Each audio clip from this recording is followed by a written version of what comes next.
post 2 times a week on Monday and Thursday at 6 p.m. Eastern Time.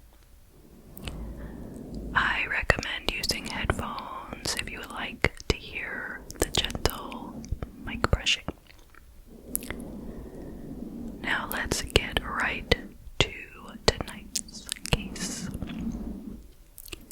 Tonight, we will be traveling to Sweden. Shout out to all my friends in Sweden. Tonight's case is an absolutely outrageous one. I am shocked that I haven't heard this case before. If this case had happened in the US here, we would all have heard of it, okay? But since it happened in Sweden, I don't know. It didn't make it around here because it has been very quiet until the new season of ID's Evil Lives Here, The Killer Speaks came out. Okay, season 2, I happened to watch this episode. It was called My Father, the Cannibal. Okay. So, if you're interested, you can go ahead and watch that after this video. I'll just say it again. It's on ID, the ID channel, Investigation Discovery. Evil Lives Here, The Killer Speaks, Season 2, Episode 1, My Father, the Cannibal. Okay. So anyway, you need to sit down for this case, okay? This case is off the wall. Anyway, let's get started. We are going to be covering the 2010 case of Isakin. No, wait, is that how they pronounce it? Isakin. Isakin, I believe is how it's pronounced. Isakin Drabbad. So, in the show that I was talking about, it features the daughter of this man. Her name is Jamie Lee Arrow. She was 23 at the time of the filming. She talks about her father, Isakin, and she meets with him in person in October of 2024 after having not seen him for about 4 years. And so you get to hear all about her perspective on life with him when she was young, and you don't get all the details from that show. So of course there's more that I'm going to be covering than just what was in that show. Okay, so let's talk about Isakin. So he was born as Jimmy Daniel Isaacson. He was later named Isakin Johnson. And then he changed his name again to Isakin Daniel Drabbad. So it's a guy with a lot of names. And he is also known in the media as the Skara Cannibal. So he was born in Sweden on October 14th of 1978. In Köping, Sweden. I am sorry, I'm sure I pronounced that wrong. And then he moved to Västerås, Sweden at the age of 2. And throughout his young life, he was in and out of psychiatric institutions. They never tell us exactly what his diagnosis was.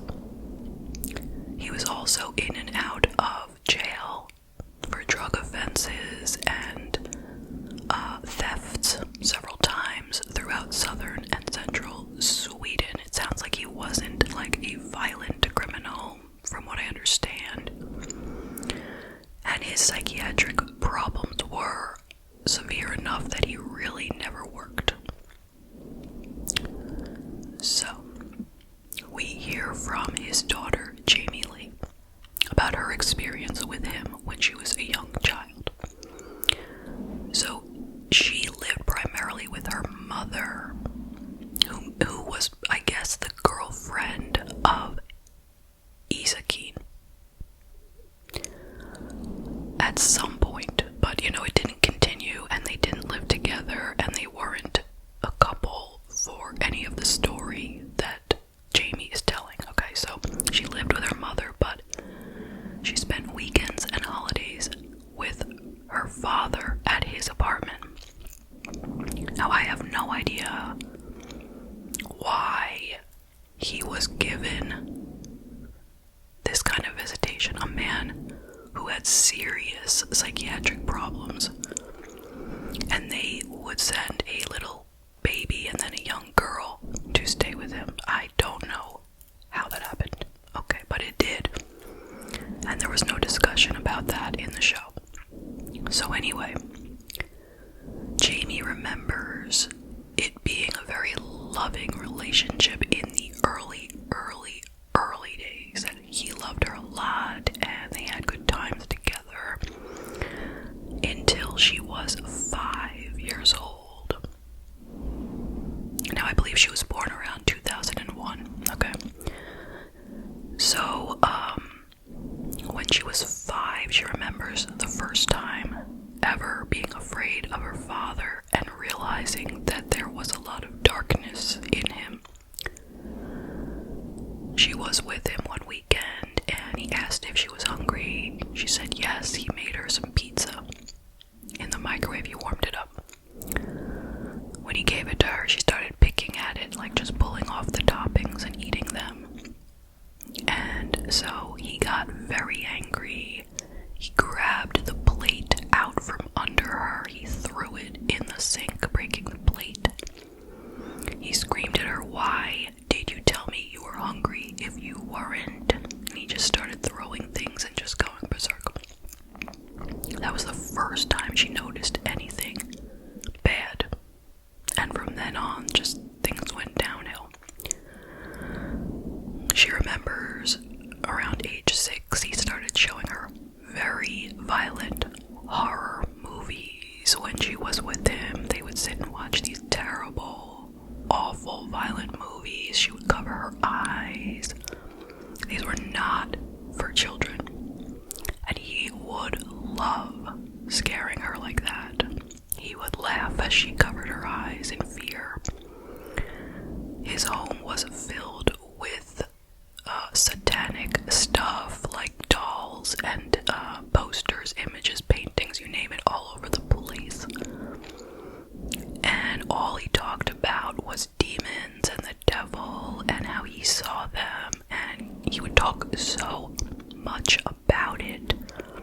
And he would say to her, "Don't you see the demons here? Don't you see them right over there?" And he would just keep going and going and going until she said he convinced her. She did see them, And I guess the scariest thing that she remembers from way back in her youngest days was when she was in bed one night and he was behind her. Now, there was no talk of anything, no essay, no violence against her either. But they maybe had a small apartment, so they went to bed together. And he was behind her, and the lights were out, and he tapped on her back, and he said, "Hey, Jamie, imagine right now if you heard my voice talking in the kitchen, but yet I'm behind you. So wouldn't that mean that I am a demon?"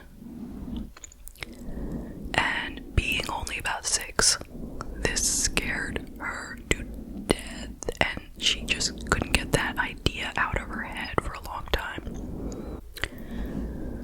So in the year 2009, Jamie was probably about 8.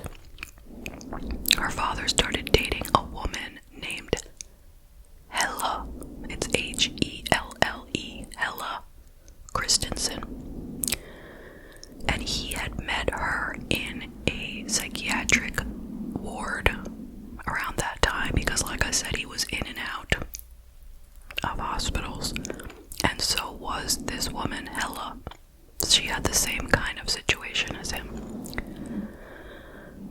she had mental health issues and criminal convictions in her past and no employment history, really. And she also had 5 children who were all in the custody of their fathers. So, in the fall of 2010, Hella and Isakin moved from Boris, Sweden to Skara, Sweden. And they got a 3-bedroom apartment that was paid for by Isakin's mother, and social services also helped with some of the housing expenses. And the two of them talked about starting their own tattoo and piercing shop in the apartment together in the future. So that was their goal. And meanwhile, he was getting a lot of tattoos, which you probably see in the photos. So he was, over time, getting more and more tattoos. Now, Jamie recalled that when her father started dating Hella, things were really good again. Like, he was happy, Hella was happy, everything was nice. Hella was very sweet to her. She really loved her. She called her a stepmother, even though she wasn't. She was just his girlfriend.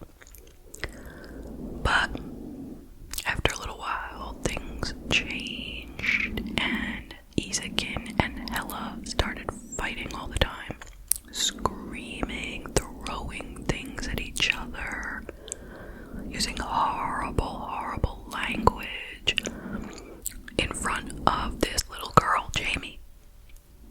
And in 2010, she was 9. And they didn't care that she was there. And she was scared out of her mind. She thought they'd wind up killing each other. She would go in and tell them to stop, and they would just brush her aside like she wasn't even there. Now, Hella's sister would later say that Isakin had a violent temper, and a lot of times she had to go pick up her sister when they had arguments. And Hella told her sister that he never hurt her, even though she wound up having bruises, and on one occasion her leg was broken in 3 places. And Hella kept a diary, which was later found, and in it she wrote how she was scared of Isakin and she didn't dare tell her family. She wrote that he was a different person, noting, quote, "He talks about punishments, about all the evil," end quote. She talked about his bad moods, how his personality would change, how he was aggressive. But she wrote, quote, "I can handle it because I love him," end quote. Now, Hella had contacted a woman at the local library, asking to help her find a hostel where she could stay and feel safe. And she asked the librarian not to call the police. Like, she said, okay, please help me, but don't tell the police what's going on. And she was starting to get some plans into motion, but unfortunately not quickly enough. Now, in early November of 2010, 9-year-old Jamie recalls that she was staying there that weekend, and she noticed that Hella and Isakin were both very quiet. They seemed both very moody, and her father was angry, very tense, but nobody was talking. It was very, very odd, very stressful. And Hella was cooking and not saying anything. Finally, she finished cooking. She put the food in front of them, and she said something like, "Okay, this is the last time I will be cooking for you because your father is going to kill me." So, of course, that was very disturbing for a 9-year-old to hear. And after the weekend, she went home. Jamie. Meanwhile, on November 12th of 2010, Isakin and Hella got up around noon. They went out shopping. He bought 4 beers and Jägermeister at the liquor store, which they call System Bolaget. That's what they call it in Sweden. And Hella bought food at the local ICA store, ICA. And then they went home to their apartment. And later that day, between 5 and 7, Hella went to lay down to take a nap. And that is when Isakin took a knife, went over to her in bed, and slit her throat, killing her instantly. Then he had relations with her body, and he used a knife, a saw, and an axe to remove her head. Then he cut off some pieces of her flesh. He went into the kitchen with her head, put her head down on the counter. Then he cooked the flesh in a frying pan. He seasoned it with salt and homegrown cannabis leaves and ate it. After that, he called the police on himself and confessed. He said to them, quote, "When you get here, you don't have to jump on me. I'm calm as can be. I want to do the right thing for myself. What I have done now, I have no idea that I have actually done it, but I have woken up," end quote. So, of course, the police came and arrested him. Okay. So during his first interview, he stated that he was most dangerous when he did not take his meds. He also said that there was a little bit of a fight on the day that he killed her, but he couldn't explain what triggered his rage against her. The day after that, he had another interview, and he said, quote, "I can be perceived as unaffected, but when it happened yesterday, I was in someone else's guise.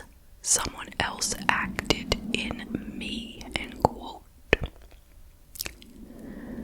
And when they asked him why he cut off her head and brought it to the kitchen, he said, quote, "Why, I have no idea. I felt like there were several people in the room. It's almost like a movie is playing," end quote. So, they tested his blood at the time of the crime, and it showed that he had 1.35 per mil ethanol in his blood. Now, I tried to figure out what that means, okay? I guess that's how they measure it in Sweden, but I cannot tell you how that compares to the numbers that we use here. If you know, let me know. Okay, what is 1.35 per mil ethanol? Okay, and he had 4.1 micrograms of tramadol, which is a narcotic, per gram of blood. So once again, I don't know if that's a lot. Okay, but we know that he had alcohol and tramadol in his system at the time of the crime. So he had a trial, which began in March of 2011. And he had confessed to the murder right away, and he had a psychiatric evaluation which showed that he suffered from a serious mental disorder,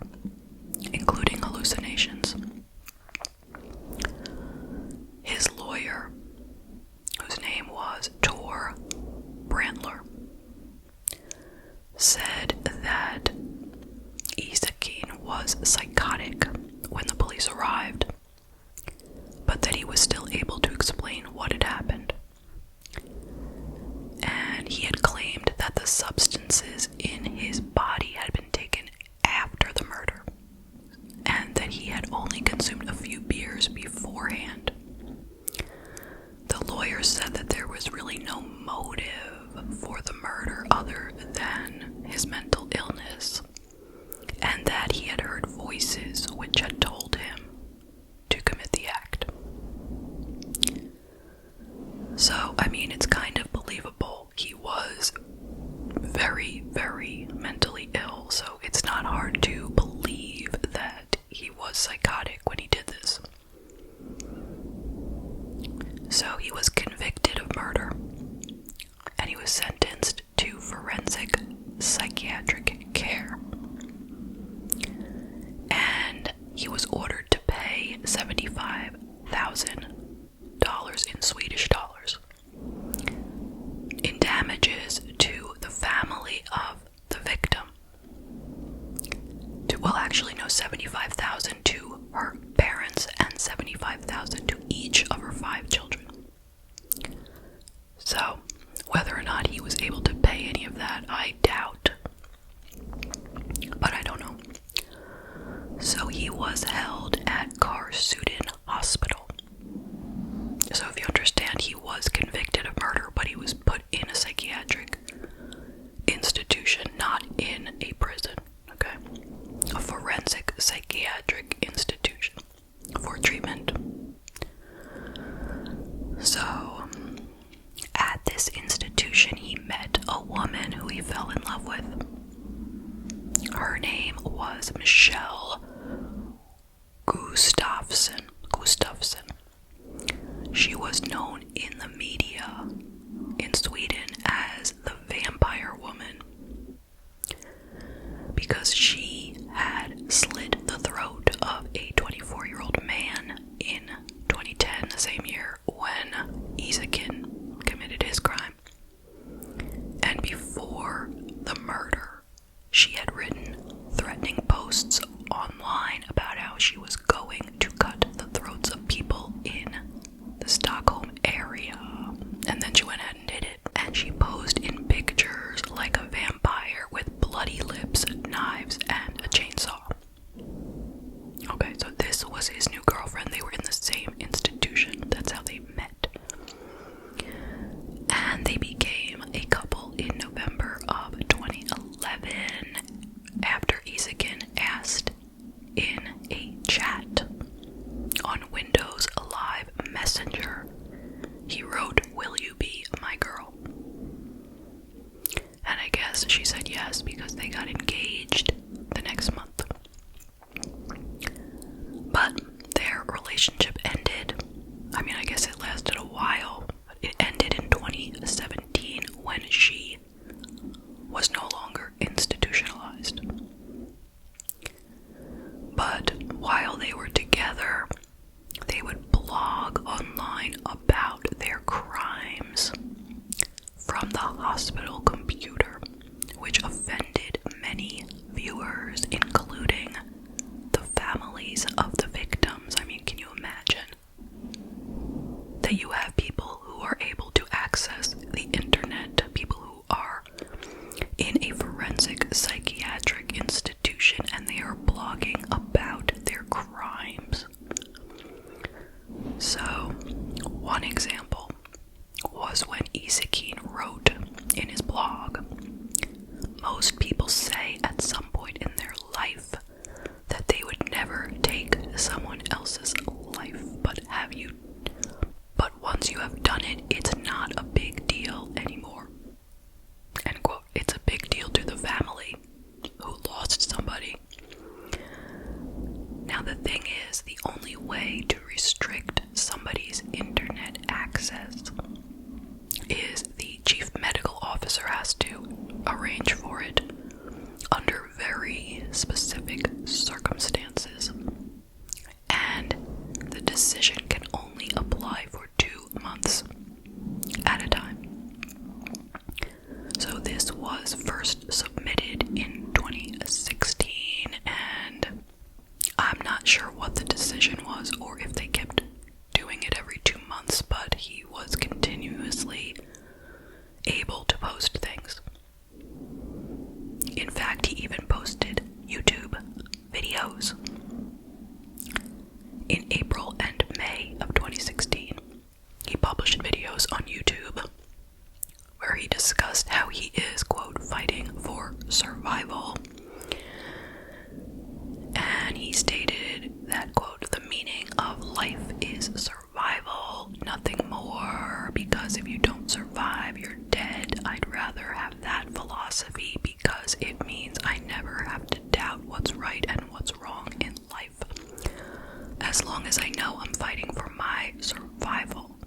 I have been in such a mental state in my life because of drugs, and so that I've been sure I've seen devils and angels and aliens and everything. But even then, when I look back at the most effed up trip you can imagine, I gave up.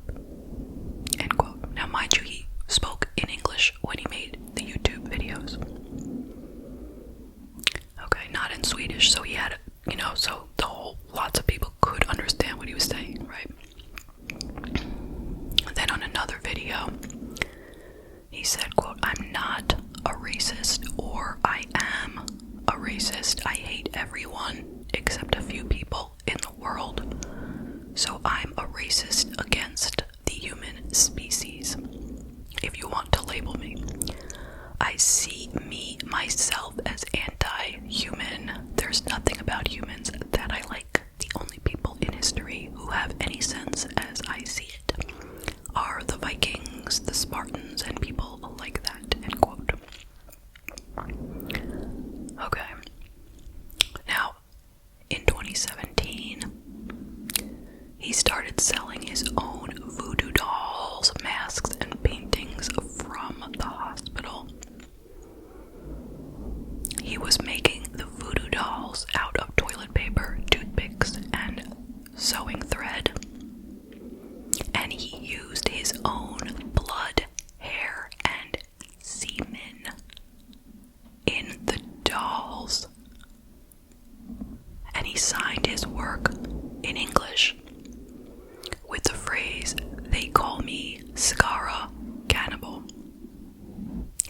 And he would put these items, the voodoo dolls as well as masks and paintings, he would put them on websites for sale. And I guess people bought them. I don't know, it sounds absolutely vile. And with his voodoo dolls, he even had pins and stuff. He had access to pins in the psychiatric hospital. I thought they don't even give out pens or pencils because it's too dangerous, but maybe it's different there, I don't know, but he had pins. Now, so that was in 2017, but going back a couple of years, in 2015, he was granted a 4-hour furlough in Katrineholm. I know I pronounced that wrong. Sorry, each week. So every week he got to go out for 4 hours in 2015, which was only 5 years after he committed the crime. So he's going out for 4 hours a week. And he was given his own apartment to go to for the furloughs. He had an apartment. Now, the chief medical officer who applied to the administrative court for him to receive more furloughs stated, quote, the care has been unproblematic. He has had a stable mental status without relapse into drug abuse. All furloughs have gone without complications. The goal is that he will gradually receive increased furloughs to his apartment, and when the period involves several overnight stays during the furlough, he will have contact with a non-institutional psychiatric care clinic, end quote. So in June of 2016, he was granted a 3-day furlough, during during which time he helped a relative move and attended a wedding. In the fall of 2016, he wanted to change his last name to Drabbad. Okay. And apparently that means infected in Swedish. And he was having trouble getting it approved, through the whole bureaucratic process of changing your name. So he wrote a handwritten letter to whoever it is that you have to apply to, okay?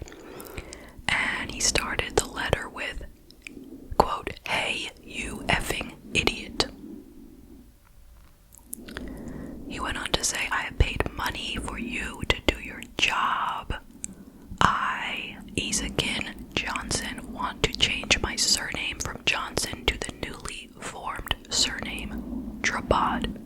Make sure and do your damn job, because I won't give in and let this go until I get my way.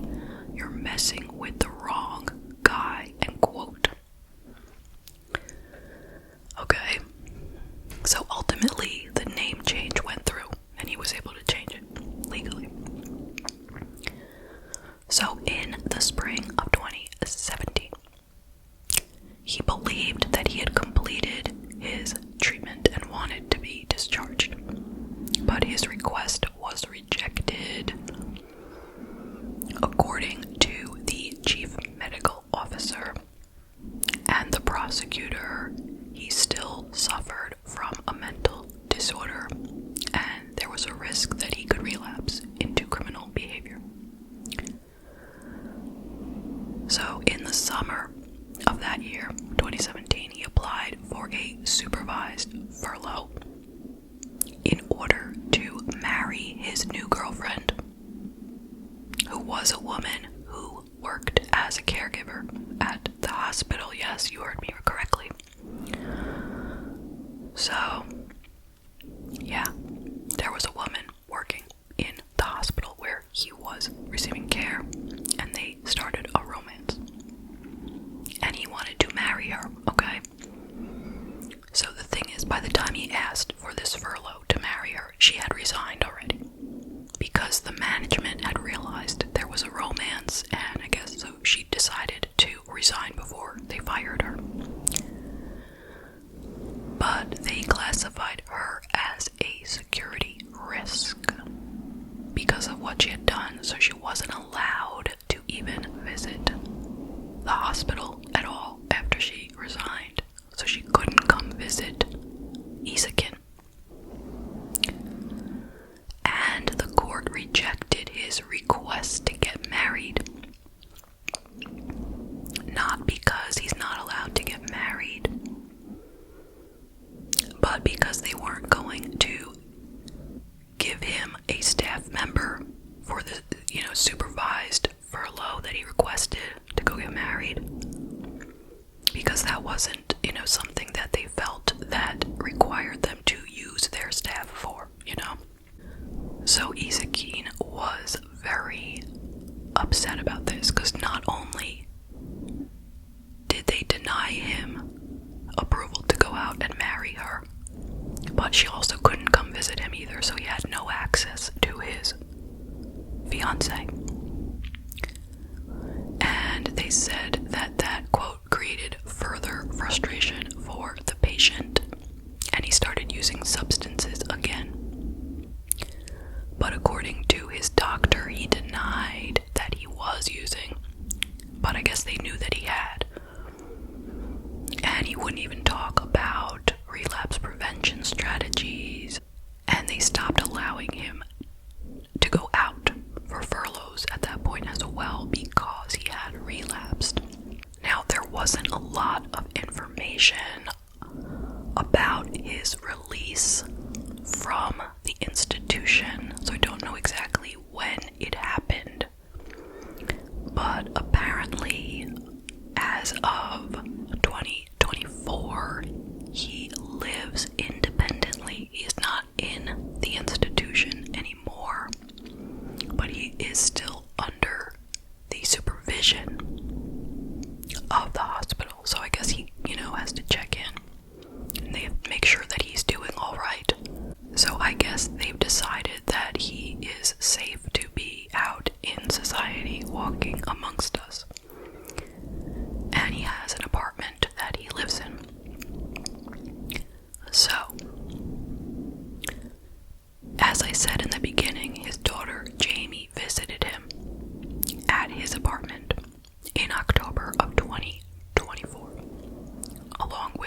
she showed up. Supposedly it was a complete surprise to him, and he agreed to have the interview on film.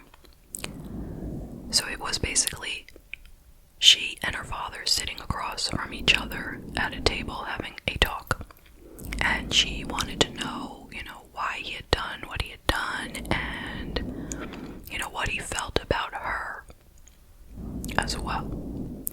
Now let me just take a step back to tell you that after the murder had occurred, everyone called Jamie the cannibal's daughter, and she lost all her friends. Nobody wanted to be friends with the cannibal's daughter, okay? And she had a miserable childhood. She turned to drugs. And then her mother, obviously would not accept her using drugs. So that became a bad relationship as well. But her father, in the institution, accepted her drug use. Accepted her entirely, so he became like her biggest support, and she loved to go visit him. He was pretty much all she had.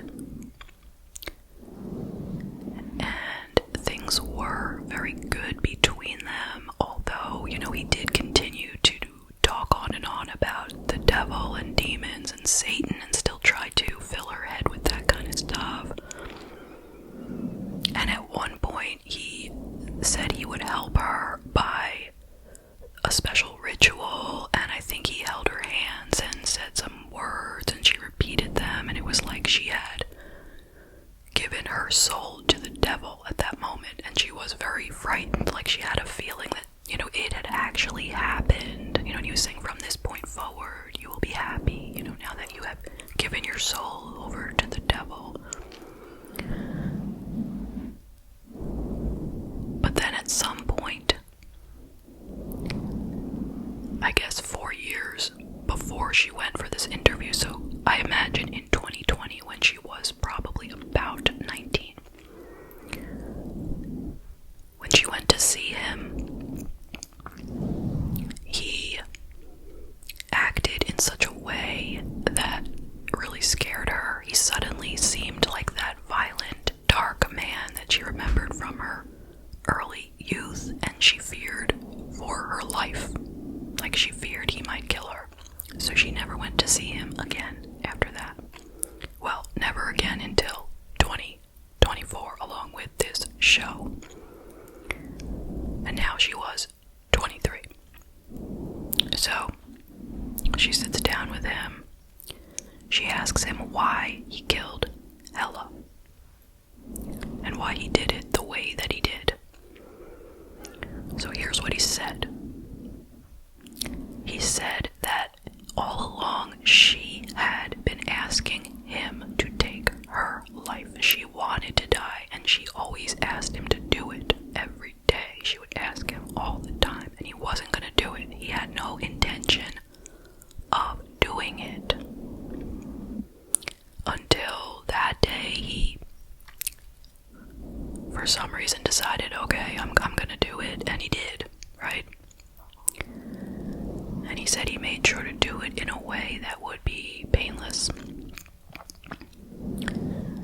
And then he said that the reason he cut off her head and brought it to the kitchen and ate her flesh, that all of that was just a show. It was like he was recreating, he was making his own horror movie. He'd seen so many horror movies, he knows how it's supposed to go. And by doing this, everyone would think he was insane and he would not go to prison, but he would get psychiatric care instead. So that was his story, which is, in my opinion, not believable at all. Because if he was so concerned about whether he'd go to prison or not, well, then why wouldn't he just not do it? Clearly that would be the thing to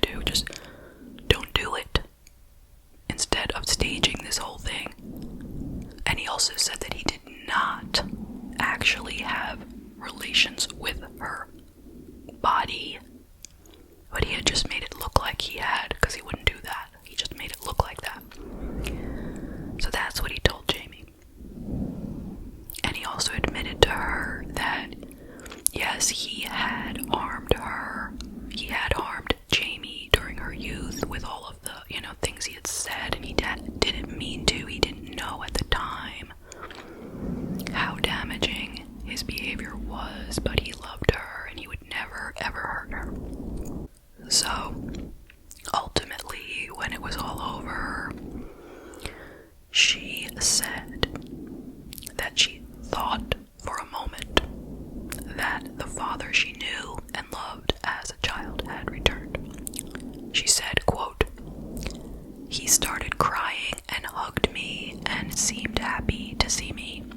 I so wanted to believe that he had changed and that he had become the dad I always wanted and needed," end quote.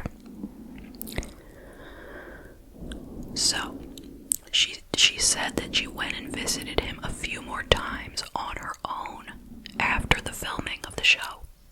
Now, mind you, she has 2 children, 2 little children, and a partner, it seems.